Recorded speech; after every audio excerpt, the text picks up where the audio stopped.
Quite the business we're in, isn't it? You can work as much or as little as you want. If you want to make a lot of money, you could work literally every week because somewhere there's always a show, there's always a market.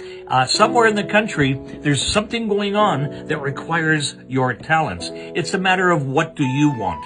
And the beautiful thing about this industry, as I'm 69, I would have been 70, but I was sick for a year.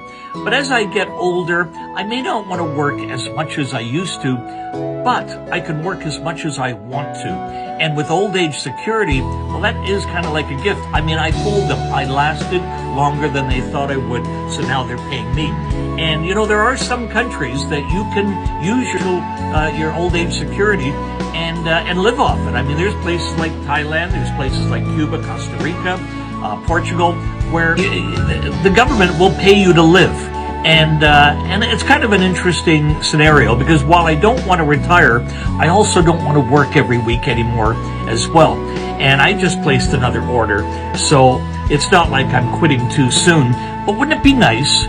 Wouldn't it be nice to be able to work 5 months out of the year and take 7 months off? That's kind of where I'm at. And when I got into this business when I was 21, that's kind of what it was like. We used to work very little, but when we worked hard. We did all the major shows. We did the Calgary, Edmonton, Regina run, and then we came back and we did Ottawa and the C&E. So yeah, you were working your 12, 14-hour days, but there was a time where I never used to work November and December at all. I left that up to Santa Claus. I didn't want to compete with the old guy.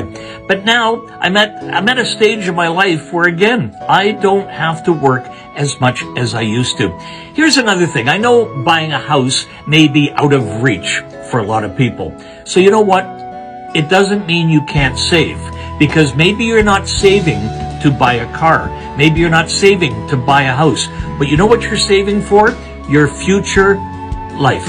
And your future life may be when you hit 65, you're going to use your old age security. You're going to use whatever savings you have, and maybe you can spend 5 or 6 months a year in a place where your dollar will go much further. So get it out of your mind, because you don't have to have a car. You don't have to have a house. Those are all things that if you die, I mean, unless you want to leave it to your kids. I mean, I remember we went to Thailand and we stayed in a very nice place, and Jeff said, "How much does this place cost you?" And we said the amount it was, and he said, "Why are you staying for so much?" And we explained to him, "Son, it's not our money, it's yours." But here's the thing with Thailand. You can eat inexpensively. You can go out inexpensively. Yeah, sure, there's places where you can go spend a lot of money. But normally a dinner, I mean, you could get a lunch for $5.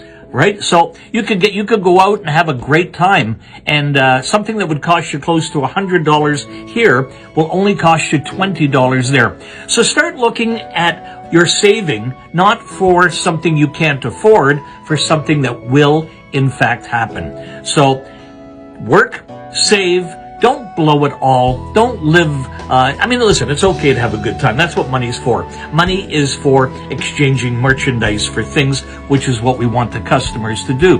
You know, God forbid you die with $1 million in your bank. Wouldn't you be pissed off?